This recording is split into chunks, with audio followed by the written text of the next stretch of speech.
Producto escalar.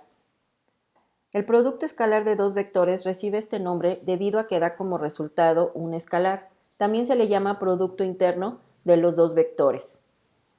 El producto escalar de U y de V, o el producto punto de U y V. Eso significa que para obtener ese escalar tienes que multiplicar X con X y sumárselo a la multiplicación de Y con Y. Eso si hablamos de un sistema bidimensional. Si hablamos de un sistema tridimensional, tendrías que multiplicar X con X y sumárselo a la multiplicación de Y con Y y sumárselo a la multiplicación de Z con Z. Veamos ahora sus propiedades. Las propiedades del producto escalar, por ejemplo, si tenemos tres vectores en el plano o en el espacio y se hace un escalar, vemos que aplican dos propiedades. Una que es la conmutativa, es decir, que yo puedo tener un vector U, hacer producto punto con el vector V y me va a dar lo mismo que si tengo un vector V y hago un producto punto con un vector U. Ahora, si quiero aplicar la propiedad distributiva, significa que sumo dos vectores y luego hago el producto punto con el vector U, o puedo hacer primero el producto punto y luego sumar esos productos. Si multiplico un escalar por ese producto punto, pues obviamente voy a tener como resultado ese escalar, pero puede que yo haga ese escalar, multiplique primero por el vector U y haga el producto punto con el vector V, o que haga el producto, multiplique el producto escalar con V y luego haga el producto punto con U y me va a dar lo mismo. Si yo multiplico, o mejor dicho, no, si yo aplico el producto punto con un vector 0, pues obviamente voy a obtener como respuesta 0. Si hago el producto punto entre dos vectores iguales, es lo mismo que si sacara magnitud y la elevara al cuadrado. Veamos aquí las aplicaciones. Tengo dos vectores, el vector U con componentes 2,2, el vector V con la componente 5,8 y el vector W con la componente menos 4,3. Cuando yo aplico el vector V.U, bueno, U.V, entonces multiplicaría 2 por 5, 10 y 2 por 8, 16. La suma me da de 26. Pero si yo hago V.U, entonces multiplico 5 por 2 y luego 8 por 2 y quedamos igual. 10 más 16, 26. Entonces, cualquiera de los productos puntos que aplique, ya sea comenzando con U o comenzando con V, nos va a dar 26. Eso se conoce como propiedad conmutativa. Si hacemos la propiedad distributiva, pues tenemos la suma de dos vectores y luego el producto punto con el vector U. Si yo hago estos pasos, voy a obtener un escalar de 24, pero también puedo hacer el producto punto con cada uno de ellos y luego hacer la suma. Y tengo como respuesta ese mismo valor, 24. Ahora, si yo tengo un escalar y lo multiplico por ese producto punto, que en este caso sería 26, nos da de 182. Pero si yo multiplico ese 7 por el vector U y luego hago el producto punto, obtengo ese mismo valor, 182. El caso de la multiplicación del vector 0, con el producto punto con el vector 0, pues obviamente pues no tiene caso que lo aplique porque pues nos va a dar 0.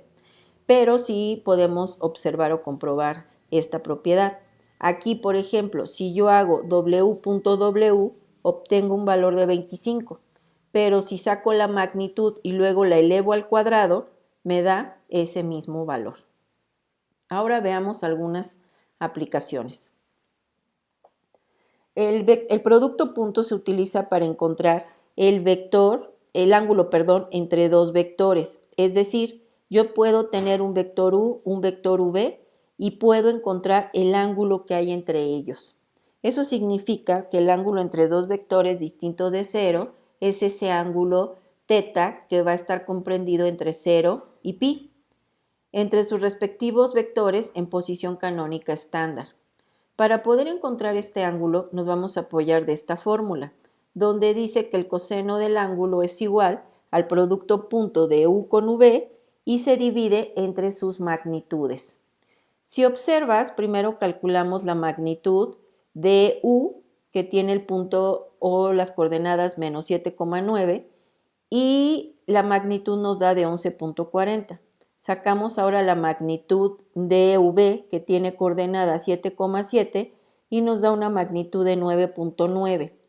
Esto lo que hace es que una vez que ya tenemos, aplicamos el producto punto, es decir, menos 7 por 7 y 9 por 7, menos 49 más 63, y lo dividimos entre el producto de ambas magnitudes y sacamos el coseno inverso y te da como respuesta un ángulo de 82,87 grados.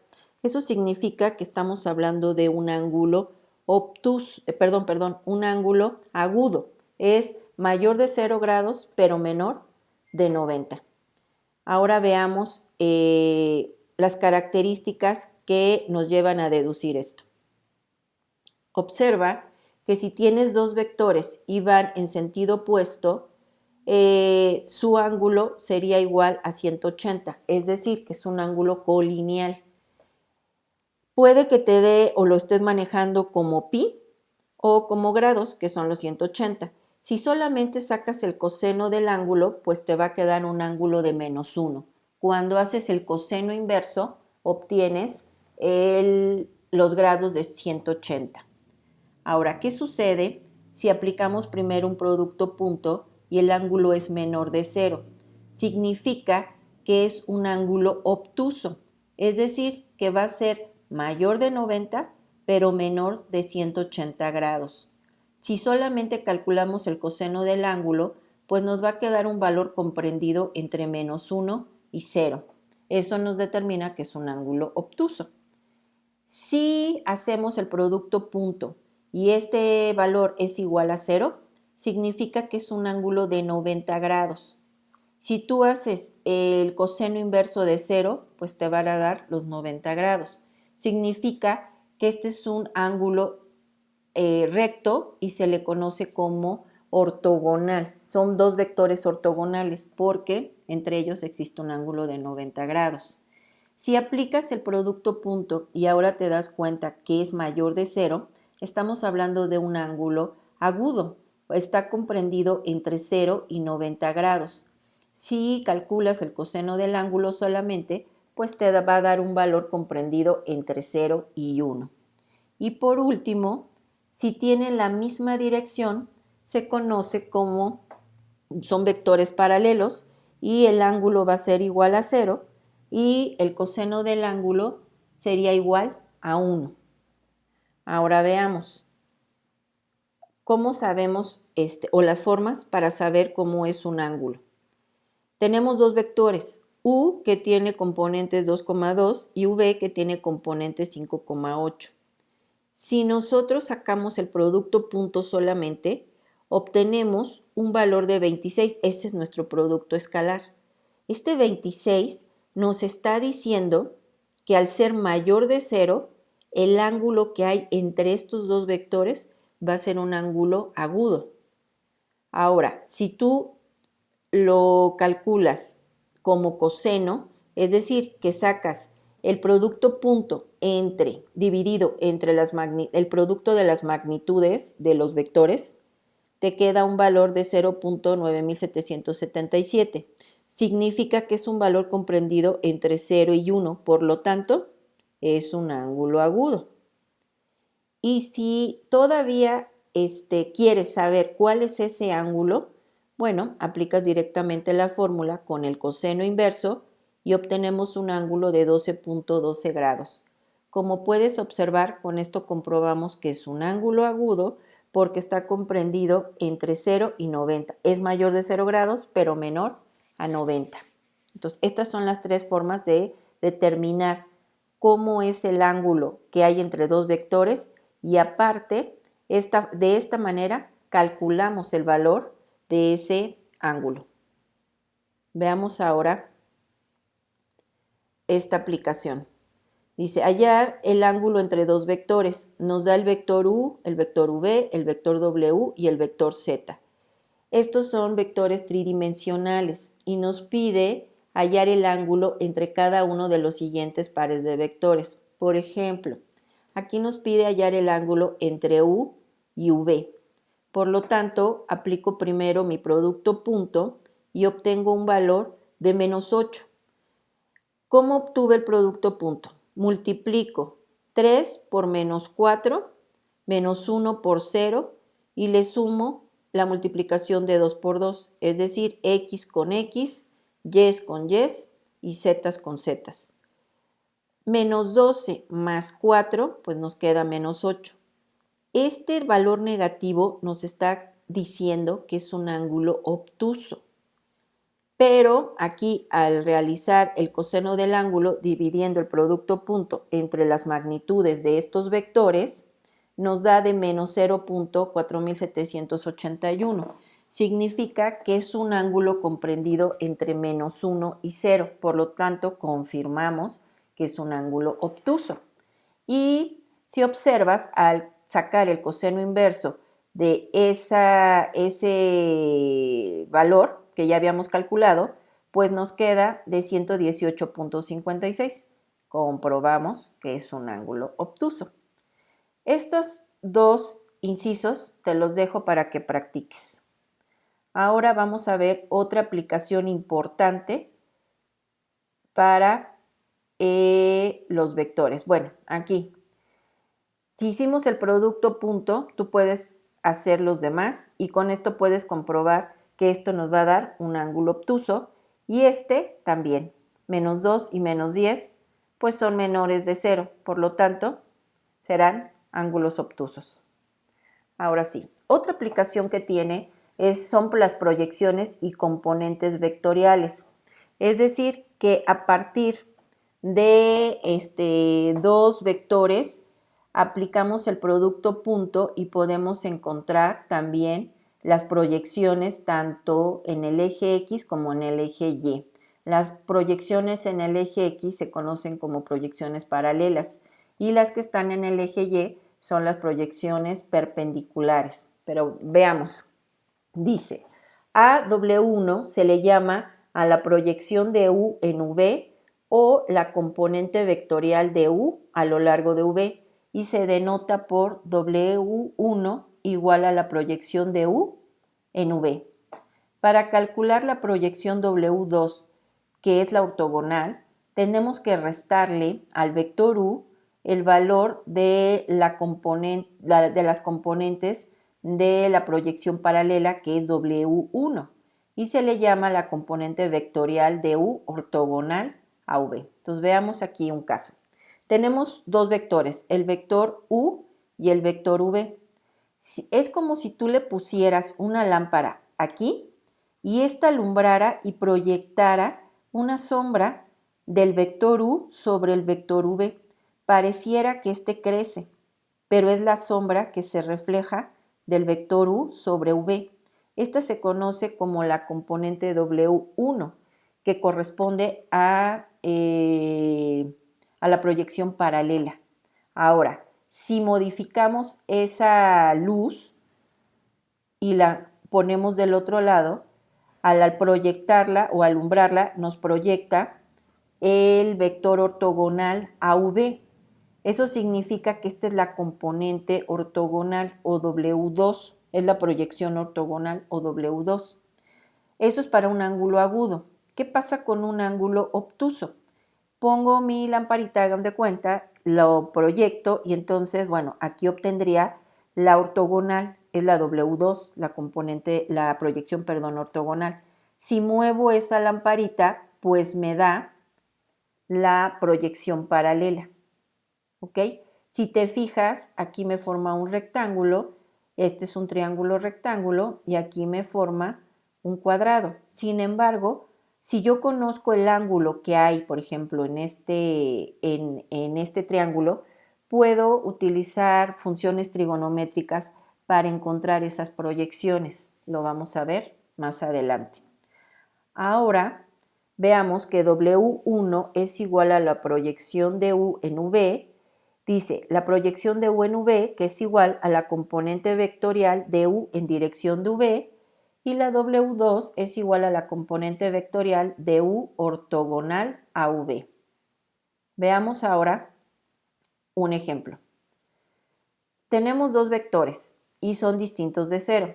Entonces la proyección de U en V va a estar dada por esta fórmula, donde tenemos que U.V dividida entre la magnitud al cuadrado del vector V multiplicada por el vector V. Entonces observa, tenemos el vector U 5,10, tenemos el vector V que es 4,3. Si yo quiero conocer la proyección paralela, lo único que tengo que hacer es aplicar mi fórmula. Y entonces me quedaría como el producto punto 5 por 4, 20. Y 10 por 3, pues 30. Me daría 50. Saco la raíz, perdón, la magnitud del vector V y le elevo al cuadrado. Este me quedaría de 25. Y lo multiplico por el vector. Entonces ya resumido me quedaría como 50 entre 25 multiplicada por el vector 4,3 que es el vector V. Simplificamos el escalar y me queda 50 entre 25, 2. Multiplicado por el vector, pues me va a dar otro vector. Entonces, la componente paralela sería igual a 8,6. Ahora, ¿cómo encontrar la componente que es la perpendicular al vector V? Vamos a ver, en este caso, me voy a llevar lo que ya tenía, mi proyección paralela, y yo quiero ahora la ortogonal a V. Por lo tanto, si te fijas, forma un triángulo rectángulo. Entonces, yo puedo hacer lo siguiente. Para encontrar la W2 necesito la componente W1. Yo sé que al formarme un rectángulo, esto forma un paralelogramo. Entonces, esta sería mi vector resultante. Por lo tanto, la suma de estos dos me va a dar la resultante que es U. Si yo despejo, me quedaría como W2 es igual a U menos W1. O sea, para encontrar la componente perpendicular, o mejor dicho, la proyección perpendicular, tengo que restarle a U la componente o la proyección paralela. Entonces, a la hora que hago la resta, pues me queda de menos 3,4. Significa que esta sería mi componente ortogonal o perpendicular al vector V.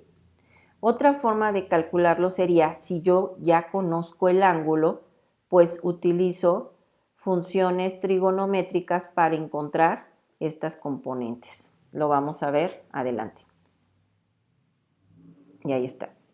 Veamos ahora qué pasa en 3D.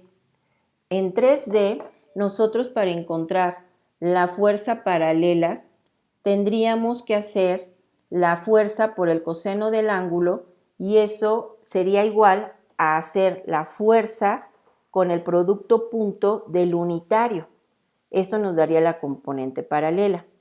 Pero si queremos la componente perpendicular, tendríamos que restarle a la magnitud de la fuerza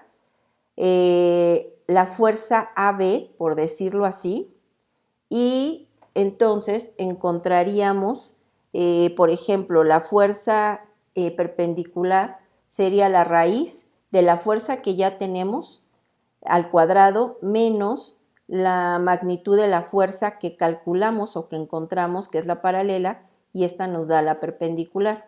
Para que te quede más claro, vamos a ver un ejemplo.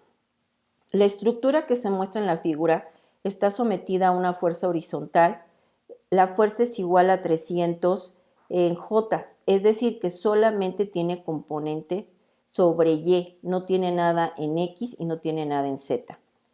Eso representa nuestra magnitud. Dice, determinen la magnitud de las componentes de esta fuerza paralela y perpendicular al elemento AB. Entonces, si esta es mi fuerza, lo único que hago es descomponerla en sus componentes cartesianas, que ya está, solamente las represento, no tiene nada en I, no tiene nada en K, pero solamente está actuando en J, es decir, sobre Y, sobre el eje Y. Ahora, ¿qué sigue? Si observas, tenemos que encontrar la posición que va de A a B, el vector posición. Por lo tanto, si te fijas, recorremos 2 unidades en X, luego nos desplazamos, 2 metros en X, luego nos desplazamos 6 metros en Y subimos 3 metros en Z. Por lo tanto, me quedaría como 2Y más 6J más 3K. Tengo que transformarlo a mi vector unitario. Entonces, aquí me estoy saltando un poco de pasos. Una vez que tengo la posición, esta que observas aquí, tengo que sacar la magnitud. Si yo hago 2 al cuadrado más 6 al cuadrado más 3 al cuadrado y saco raíz, me queda de 7. Lo divido entre cada uno de estos valores del vector posición y obtengo el unitario. Recuerda que necesitamos a la fuerza para hacer producto punto con el unitario y encontrar esa componente paralela. Entonces, una vez que ya tengo mi unitario en AB, lo que hago es hacer, si te fijas, formo aquí mi rectángulo para encontrar esa paralela. Esa paralela sería esta que observas aquí. Entonces, por lo tanto, yo necesito tomar mi fuerza y hacer mi producto punto con el unitario AB. Y entonces tengo 0 por el valor en I, 0 en I por el valor en I, pues me va a dar 0. Lo mismo va a pasar con K. Pero 300J por 0.857, que es el valor de J, pues ya me queda la componente paralela, que en este caso es de 257.1 Newton. Y si ahora quiero calcular la perpendicular, lo único que tengo que hacer, esta es la paralela, ahí la puedes observar, ahora quiero la perpendicular. Este es mi componente perpendicular, este es mi componente paralela. Por lo tanto, lo que tengo que hacer es hacer 300, que es la componente original de la fuerza, al cuadrado, y le resto la perpendicular, como lo puedes observar aquí, al cuadrado, saco raíz y obtengo la fuerza perpendicular, que es igual a 155 Newton. Ahora, si yo conociera el ángulo que hay entre estos dos, entre la proyección y entre el vector, puedo calcular rápidamente esas proyecciones, bueno, entre el vector y digamos, eje de A a B. Ahora veamos un ejemplo donde aplica lo que les he estado mencionando. Por ejemplo, aquí, el tubo de la figura está sometido a la fuerza de 80 libras y nos pide determinar el ángulo entre la fuerza y el segmento del tubo BA.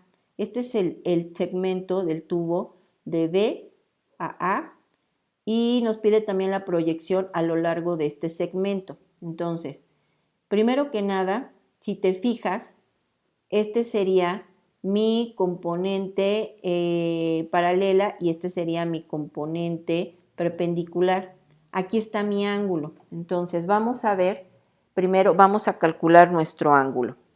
Para calcular ese ángulo, nosotros podemos hacerlo de la siguiente manera. Tenemos que descomponer esa fuerza en un vector cartesiano.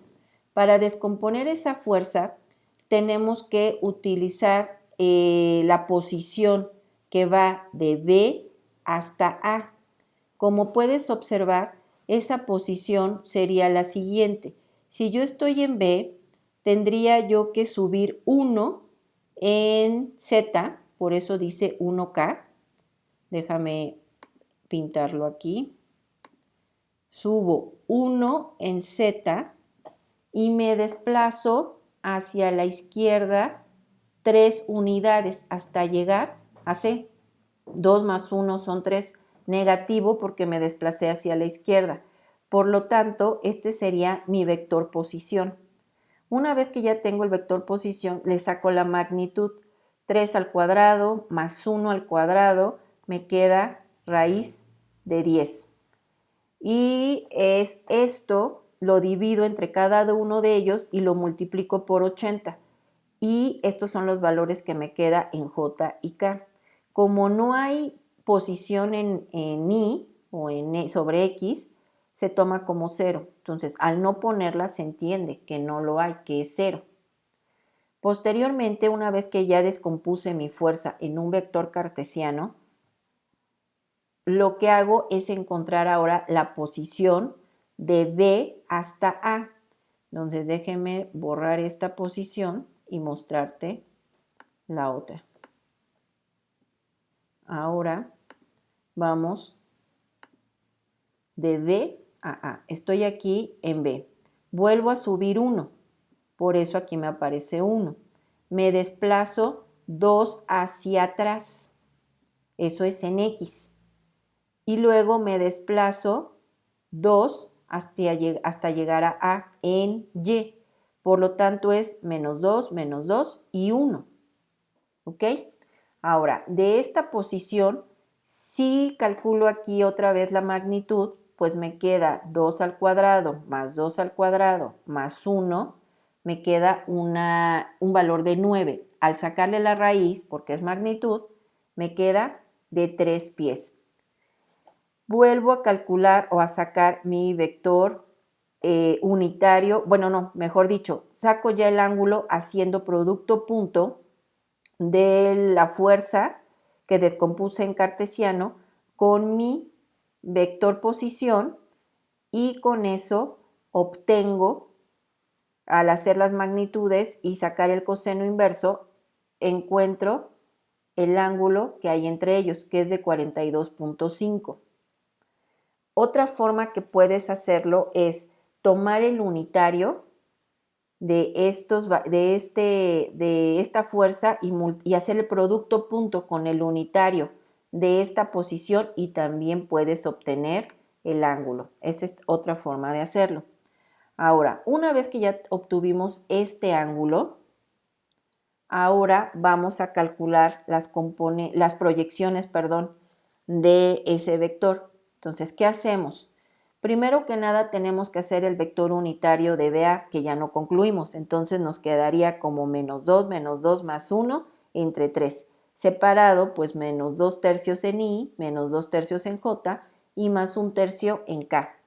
Posteriormente usamos el producto punto de la fuerza que ya tenemos, que está descompuesta en un vector cartesiano, y hacemos el producto punto con ese unitario. Y entonces, al realizar eso, obtenemos ya la fuerza paralela de 59 libras. ¿Qué pasa ahora si yo quiero calcular esa fuerza, pero ahora perpendicular? Tomo las originales o la magnitud original de 80 libras al cuadrado y le resto la paralela al cuadrado. Saco raíz y obtengo la fuerza perpendicular. Ahora, como te estuve comentando hace un momento, si yo ya conozco el ángulo que hay y esto es un paralelogramo, pues rápidamente puedo aplicar funciones trigonométricas y puedo calcular. Por ejemplo, si yo quiero la fuerza paralela, observa que tengo que hacer 80, que es la magnitud, y multiplicarla por el seno de 42.5 para encontrar la componente que está aquí, que es la paralela, que me da de 54, la perpendicular, aquí hay un error, es perpendicular, y es la de 54 libras. Y luego si quiero encontrar la paralela, que es esta que está aquí, entonces hago 80 por coseno de 42.5 y obtengo 59 libras, que es la que teníamos aquí. Entonces, estas son las dos formas de encontrar las proyecciones paralela y perpendicular de las fuerzas, y también nos sirve el producto punto para encontrar el ángulo entre dos vectores.